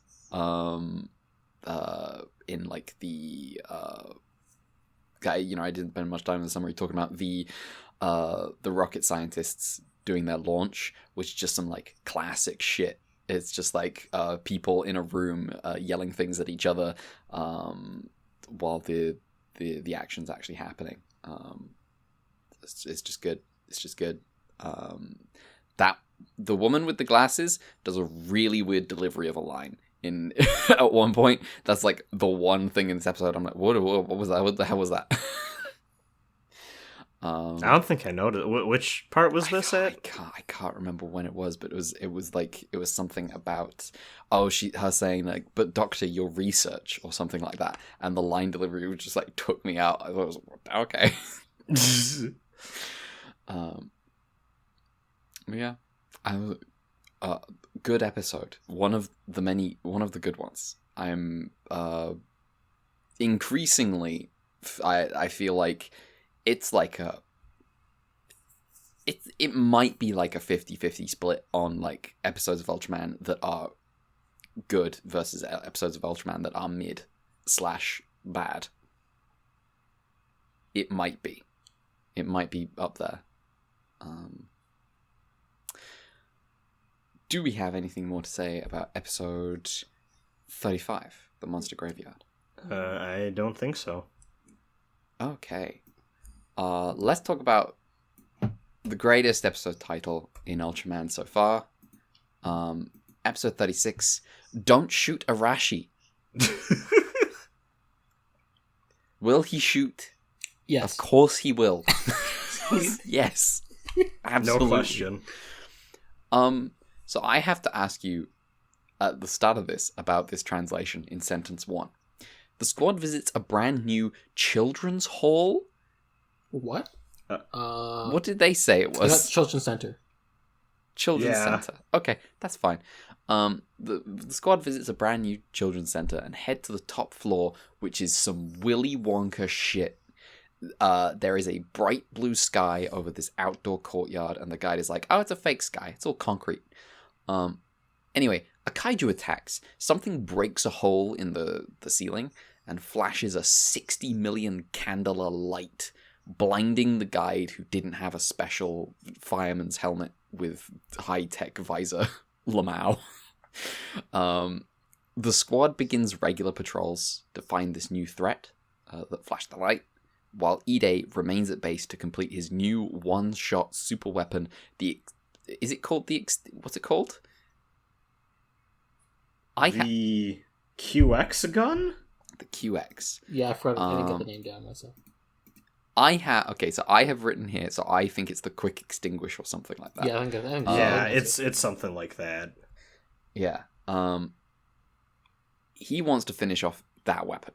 Eventually, a kaiju called Zaragas is found rampaging in Tokyo. The squad wrecks it and feels pretty good about themselves, and I'm like, we are 5 minutes into this episode. Zaragas emits thick red smoke and gets up. It has transformed itself to be more resistant to the SSSP's weapons. Muramatsu is ordered by the military to refrain from attacking again, as the only thing that can beat the kaiju is a one-shot kill, and anything less will only enrage Zaragas. And I'm like, okay, the space human being. Arashi takes offense. Ide just finished his special one-shot super weapon, and we haven't used it yet. It could totally beat Zaragas. You don't know. I'm a really good shot. That's what I do. It's my job to shoot things. You can't tell me not to shoot. It's my personality. I'm oppressed. A call comes in. The children's center is in danger, and there are kids inside. Muramatsu orders the squad to rescue the children, but under no circumstances are they to shoot Zaragus. During the rescue, Hayata and the kids get blinded by Zaragus' flash of light, and to cover their escape, Arashi disobeys the orders he was destined to disobey and shoots Zaragus with Ide's super weapon. And Zaragus survives, rip. Muramatsu strips Arashi of his communicator badge and says that for disobeying direct orders, he is no longer a member of the team. Arashi visits the hospital where the blinded kids and Hayata are staying. And Hayata is apologetic over putting Arashi in this situation. The kids ask Arashi tricky questions like, will I ever see again? And did you beat the monster? And Arashi can't handle it. He decides, as he is no longer a member, he is no longer under orders, and steals a VTOL to take the fight to Zaragus. Hayata overhears the squad talking about this on his communicator, runs from his hospital bed to the roof, and transforms into... Yes, somehow. With effort. Transforms into Ultraman just in time to catch Arashi's VTOL before he crashes into Zaragus, I guess. Arashi flies the VTOL away and Ultraman gets stuck in. Unfortunately, he gets hit by the flash of light and struggles to see Zaragus clearly. But Arashi swoops in to save the day, hitting Zaragus with everything the VTOL has, giving Ultraman a bright target to shoot with the Spacium beam. Zaragus is defeated, and Muramatsu pins the communicator back onto Arashi's lapel and asks him to repeat Rule 4 of the SSSP code. And Arashi repeats the rule about obeying orders and abiding by the rules as he starts to break up into tears, and it's kind of genuinely pretty affecting. We fade the end. Yeah, at some point, it just shows him continuing to repeat it over and over in the audio cuts while the music plays. Yeah, it's it's rough on Arashi. He's not having a good day. But he's back in the team. He's emotional about it. He's like the scorpion on the frog. He is the scorpion on the frog. If you don't want people to shoot the monster, you don't send Arashi. This is Muramatsu's fault. Yeah, he should have knew who he was dealing with here when he... Yeah, the fault lies with... Yeah, you don't... This is a very simple problem. Arashi, born to shoot. Have y'all heard about that, study that's, if you put the average, little kid in a room with a marshmallow and you're like, okay, if you sit here with the marshmallow for 5 minutes, you'll get a second marshmallow later, and almost all the time the kid will just eat the marshmallow because they can't, they don't have that level of control for, greater reward yet. That's just Arashi. Arashi's just like, I shoot the monster. This is what I do. Okay, so at the start of our podcast, our coverage on Ultraman, I think it was just me, conflated, Ide and Arashi is the new Bert and Ernie to our Jun and Ide. Oh, I see. Yes. And I was like, oh yeah, of course, Ide is the Ippei and Arashi is the Jun. Of course. Is this reversed? Do you think? Actually. I think it is. This is reversed. This is Ide. I don't know if you've noticed, just from very brief sections of the show. Occasionally the show gestures to Ide is Fuji's boyfriend. That's that, There's that one episode where he's staying up late to work on something, and Fuji comes in to give him coffee, and the way they give each other a look is just yeah, that's the Jamila episode. Yeah, that's the heartwarming hard work that he's putting into the super weapons that he built to hunt down Jamila, and then the rug gets pulled from under him. Yeah, I'm just thinking he's anguished about all the monsters he's killing while also making. Anyway, I made my best weapon. It kills them in one shot. Yes. Yeah, and I honestly, something that I was happy about this episode, and maybe it's a little too rote with what we've already gotten from him, but I feel like Ide and Arashi are the two who are allowed to be full-fledged characters in this show, and Ide's gotten a lot more on that front, and I was kind of I'm happy Arashi finally got a little bit of his own exploration, like, Yeah. character piece episode 2. Yeah. It's good. I'd And like it if the other 3 characters also got character episodes. Same. It did actually play on some characterization that Arashi got previously, which was back in the first plant episode, the plant that was on a quest for revenge against the people that stole it from its homeland. The Arashi felt responsible for the fact that the plant was big now, because he shot it and it turned big from the energy. Arashi was going all out in response to that, and that comes back up again, where, you know, the kids are talking to him. It's like, oh, did you beat the monster, big hero Arashi? And he's like, no, actually, the monster's like way more dangerous now that I shot it. That doesn't feel good. Hang on, I gotta go fucking deal with some shit. I had a weird moment with the end of, like, that fight too, where so he shoots and then Ultraman takes him out, and then, like, they talk about, like, I think Ide has, like, a last line where he's like, actually, it's probably a good thing, Cap, that Arashi was able to help out and, like, actually shoot and or whatever. And then that made me go, is that, like, a lesson not being learned in a way that is bad? But then I thought about it, and I'm like, but then if he doesn't shoot, the lesson is, Ultraman will save everyone's problems for everyone, and Muramatsu don't. It's weird. Muramatsu does actually cut through this a little bit at the end, because of the fact that his he makes Arashi repeat the thing anyway, because it's like I don't, like, Muramatsu at that time was like, I don't really care right now that you solved all the problems. Disobeying orders not good. Yeah. Regardless of whether you did the right thing, which is the like a problem. Like, Yeah. that's a I mean, he also, like, says this, real, like, real conflict. Yeah, I mean, he also says this when he, like, suspends Arashi, because he's like, I am handicapping myself by, like, getting rid of another one of my good guys when I is handicapped, but also I can't just, It's like, important. Yeah, I can't just, like, ignore the fact that he ignored orders. Yes. I think it's, you know, it's not like a masterclass or anything, but it's like, well done. It's competently written, which, you know, the show isn't always.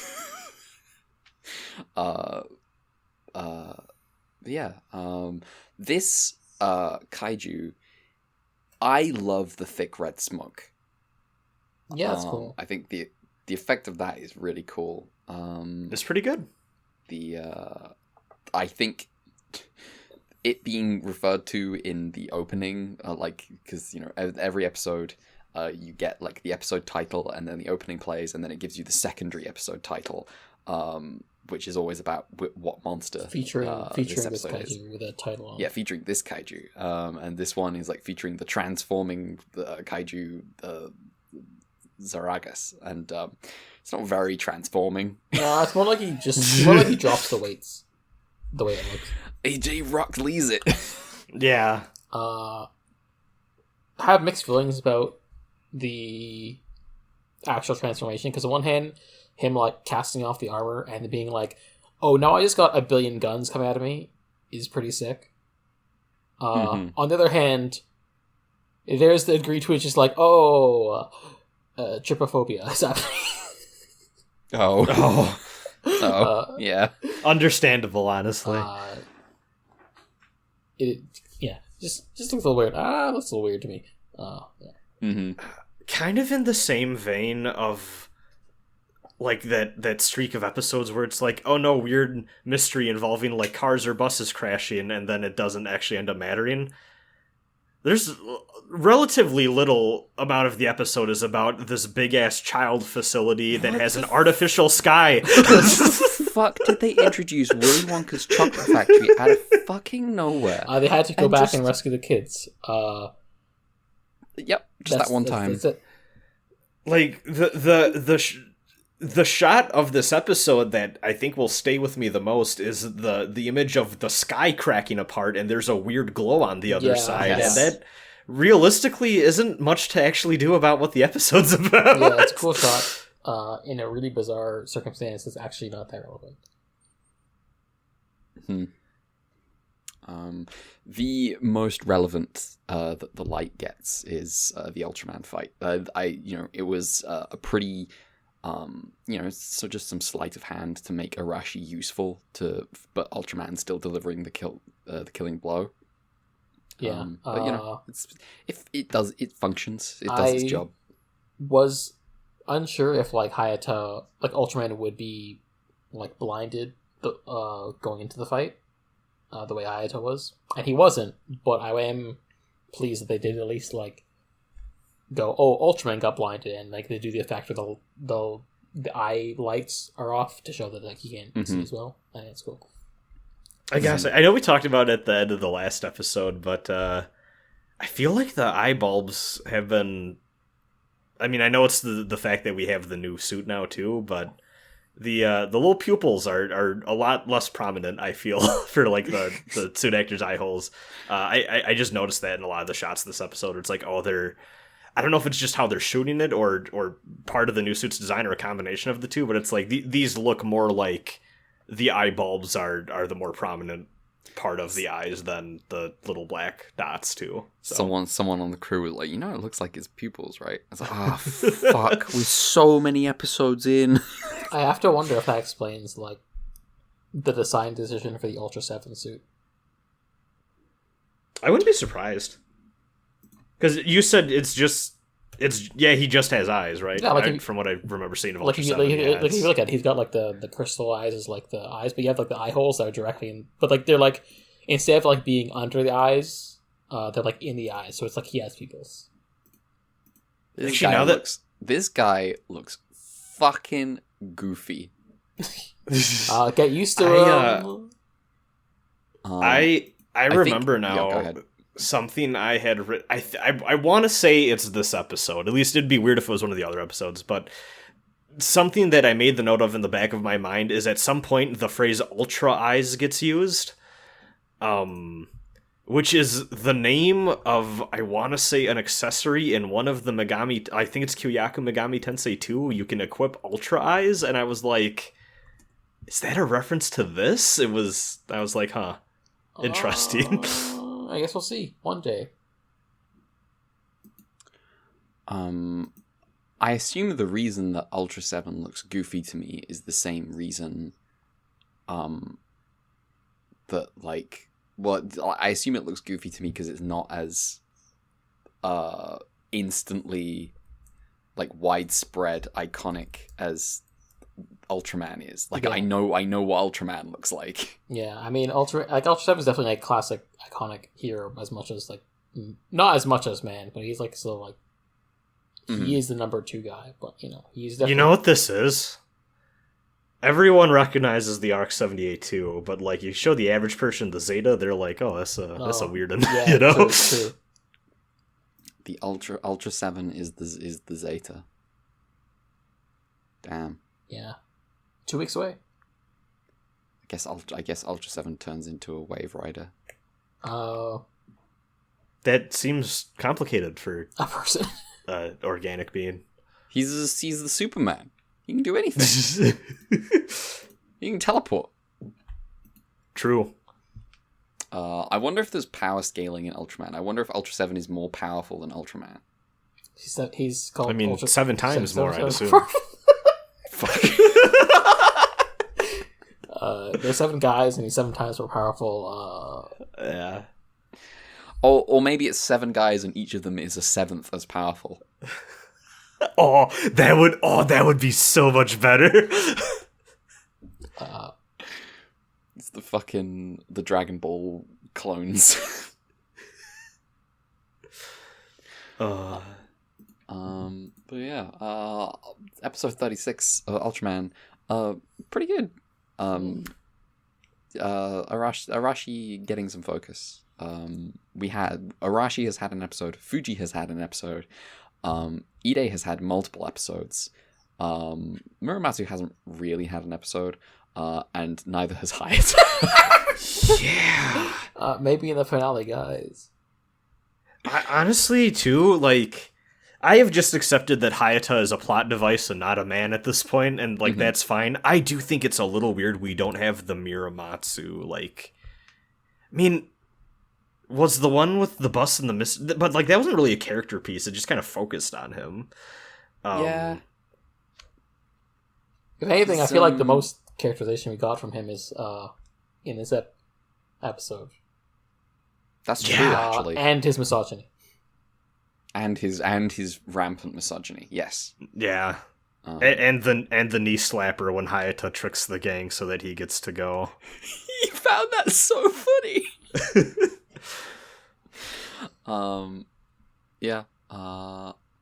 Decent, good episodes this week. Yeah. Ultraman continuing to give us riches. Hope the last batch will also be good. Yeah, I'm excited. We got one more batch of episodes. That's cool. I also should state that the director and writer for this was director was Kazuho Mitsuda, and the writer was Masahiro Yamada, who we've both discussed before. Can you just remind me again which other episode they did? Yes, so Mitsuda did... here, let me take a look. It's been a while since we last... It's been a while. It's been a while. Oh, geez, where is he on this booklet? It really has been a while. This is why you should do the spreadsheet. Yeah, I know, I keep... Oh, yes, how could I forget? He did the Jiras episode, the mysterious dinosaur base, and the Rascal from Outer Space. Man. Good episodes. Those are good episodes. And Yamada was... I believe he was the guy who... Yeah, he did, like, the Naranga episode, the Coast Guard Command, which is the one with Gesra that looks like a Ragon but isn't a Ragon. The one who is Peter? Mm. Yes, that's it. I remembered it was like a reused thing. Oh, and also, how could we forget Lightning Operation with the nuclear power plant I monster. definitely forgot Lightning Operation. Yeah, that's the one with the monster whose head looks kind of like it's erupting out of a flower, and Ultraman like fucking rips off the petals as he fights it. You'd think I'd remember that episode because it was in Shin Ultraman, but you know. Yes, that guy is in Shin Ultraman.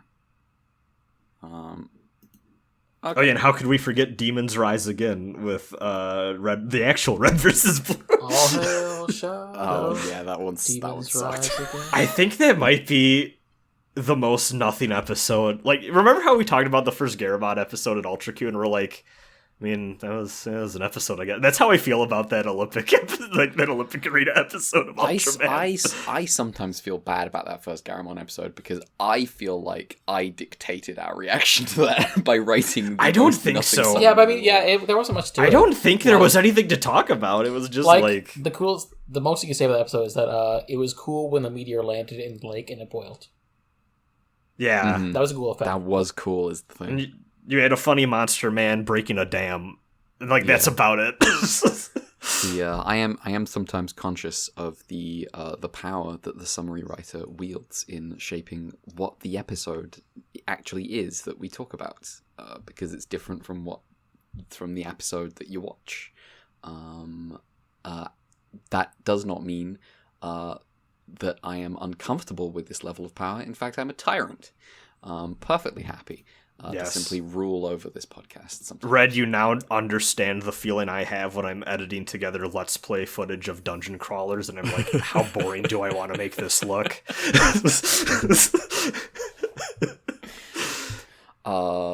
Pretty boring. I just do the spreadsheet. What was that, sorry? What? I just do the spreadsheet. You do more. We were literally talking earlier. You've been doing like VHS rips. Hero. Thank you. All right. Well, if that's all we've got about Ultraman, I can go straight into plugs. No, you can't. No, I can't. Call the timers. I failed. I fucked it up. I think I failed last week, so it's only fair that you failed this week. I'm stepping down as tyrant. Yeah. Also, we have an email as well. which I'll, What? Oh, shit. somehow we do. So Nice. first timers, because damn, we got some timers this week. Yeah. Episode 34, 2 minutes and 20 seconds. Also episode 34, 21 seconds. This is to date the episode with the both the shortest timer and also the most amount of timers. Immediately surpassed by the very next episode, episode 35, with Nice. 17 seconds. And then also a minute and 45 seconds. And then also 2 minutes 13 seconds. Fantastic. And episode 36 is just normal. It's 3 minutes 38 seconds. They went over. They were so close. They went over the rule that one guy said exists. that one guy made up. Yeah. Someone's sending letters into Tsuburaya. I read in a magazine. According to this dissection of Ultraman, it clearly says the timer has a 3-minute clock inside. Yeah. This is what Ultra Series fans sound like in the the 60s. Yep. I've decided. This email. Yeah. This is an email from Cydrixar. They said they found the episode less than a week ago and sped ran through the entire thing. Damn. Oh, sick. Damn. Glad you're enjoying it, which they say they do. They appreciate people looking to watch Ultra Series.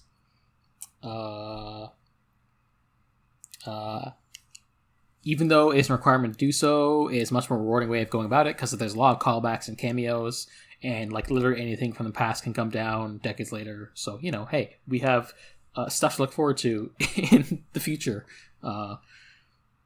He appreciates our behind the scenes talks. And then also our running jokes about productions and stuff like that. They like our opinions on like what makes a strong or weak episode, and sort of like how this compares to like a consensus. They look forward to our. I wonder what the consensus is.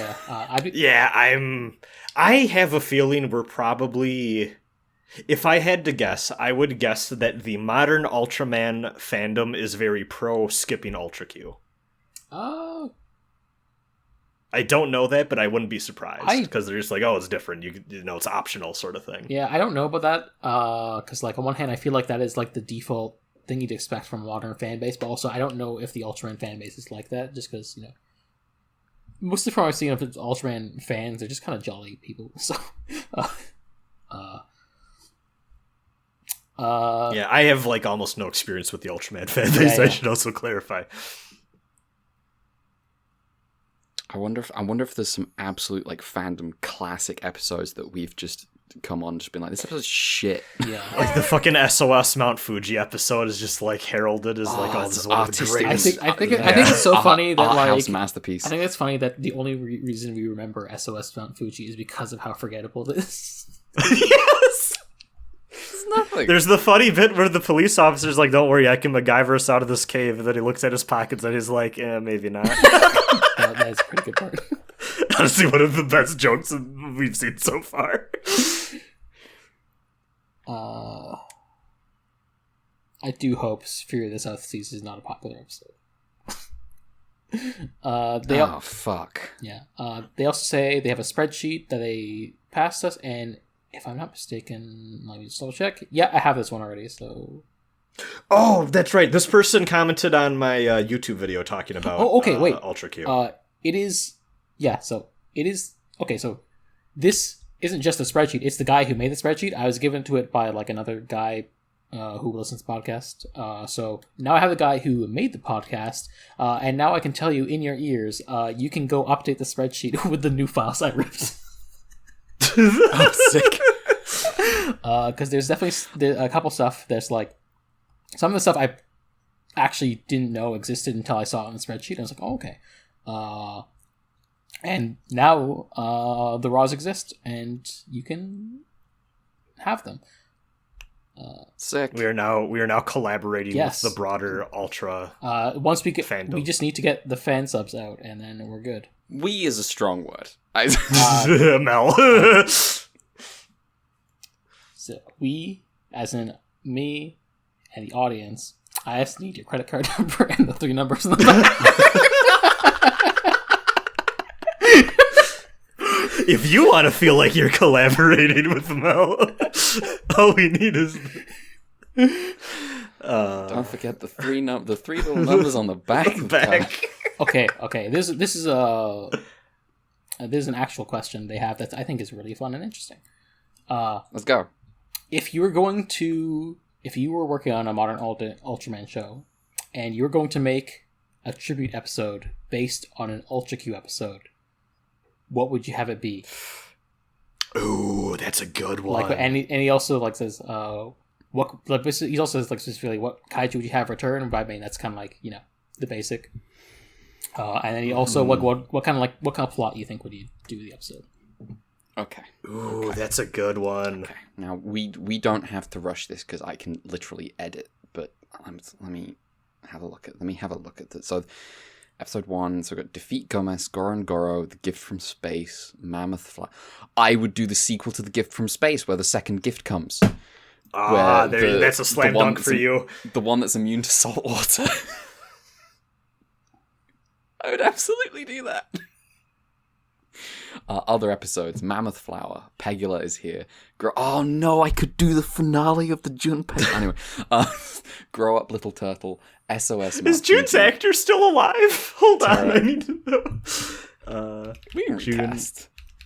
Ultra Q. Well, like, no, what I'm saying is, like, you get the old grizzled veteran June back for, like, the Old Man Logan-esque finale. Holy shit. Okay, that's right. He was played by Kenji Sahara. He's still alive! Nice. Let's fucking go. He was born he is age 91, so maybe too late, but... I'm trying to think. Oh, man. The train would be funny to bring back, but I don't know how... There'd have to be another kaiju in the episode, but... See... The thing for me that I find interesting about the idea of doing a modern Ultraman show but then doing an Ultra Q throwback is it almost makes me want to look at the episodes that you couldn't necessarily...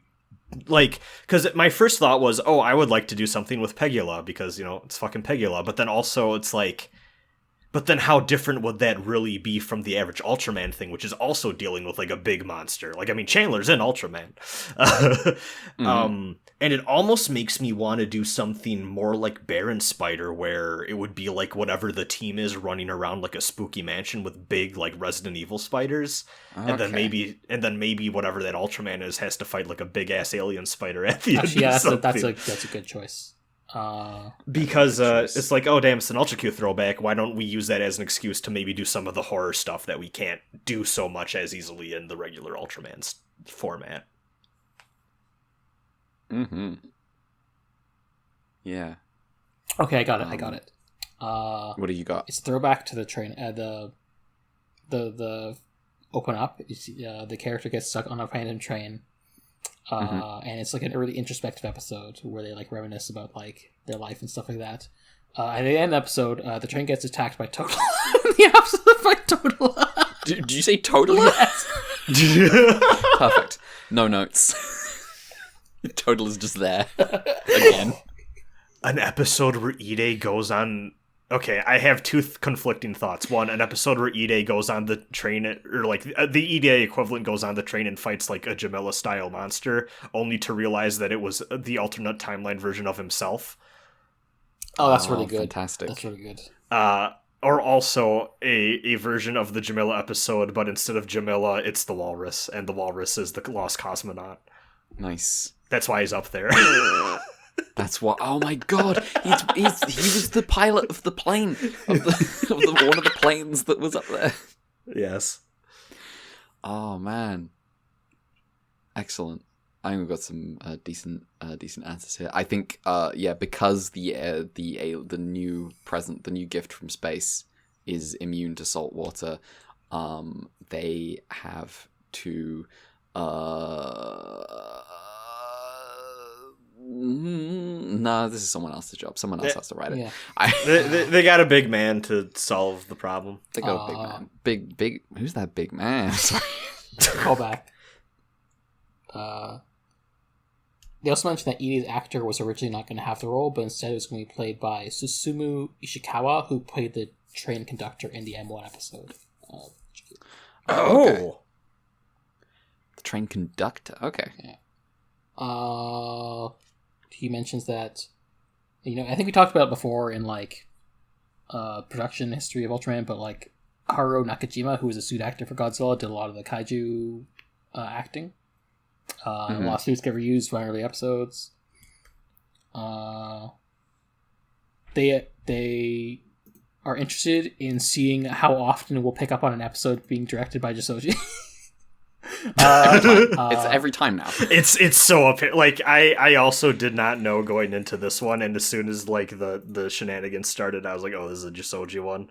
I can't. It's so funny that you had the note about apparently Jissoji has a really distinctive visual style for that one episode where he fucking doesn't. Yeah. Yes. He finds it immediately. Absolutely.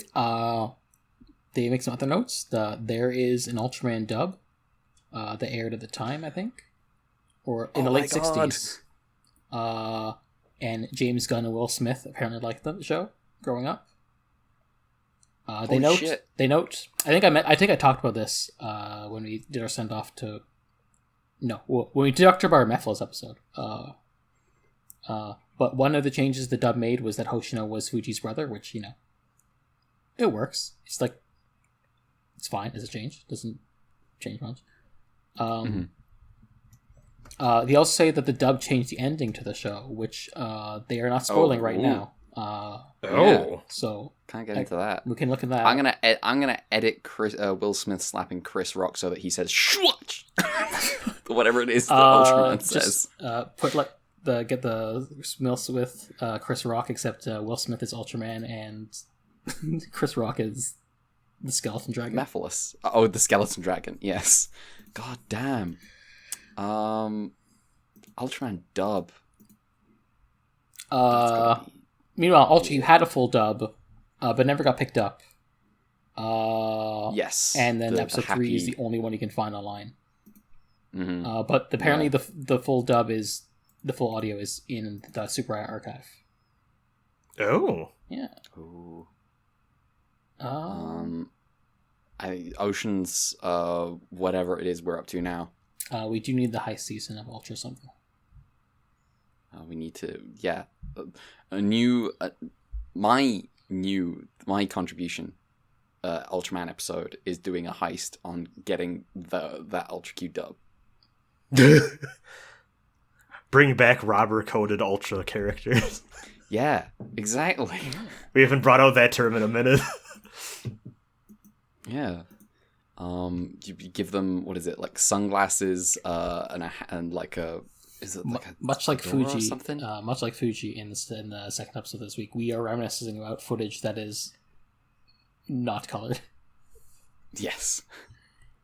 If you think about it, that episode where they gave Ippei a bazooka really, I feel like, was foreshadowing we could have never seen coming for Ultraman and what it would look like. Yes.